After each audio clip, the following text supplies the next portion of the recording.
How do you know if a relationship is worth fighting for? Maybe. It's when the question stops feeling like a choice and starts feeling like a war you're already in, one where walking away would hurt more than bleeding in it. She stopped talking. Not because she didn't care anymore, but because every time she spoke, her own words came back and shattered her. One night I asked her, "Do you still love me?" She didn't say yes. She didn't say no. She just whispered, "Does it even matter now?" Most people would have walked away at that. Honestly, I almost did. But her silence, it wasn't quiet, it was screaming. You don't leave someone just because they've forgotten how to ask for help. You stay. Not because you're a hero, but because you promised love. And sometimes love means staying, even when it's easier to run. A relationship is worth fighting for when the fights stop being about who's right and start being about not letting each other drown. When you sit beside someone who isn't who they used to be, but you still hold their hand like nothing changed. When love stops being loud, pretty, or perfect and becomes tired, cracked, quiet, but real.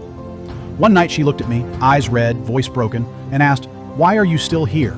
And I said, "Because when I told you I loved you, I meant I'd fight even the parts of you that were trying to disappear."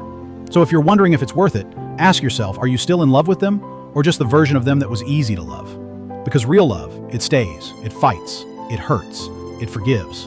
And sometimes it just waits in silence until the person you love finds their way back. And when she laid her head on my shoulder that night and whispered, "I don't know how, but thank you for not leaving," that's when I knew. This wasn't just love, this was everything.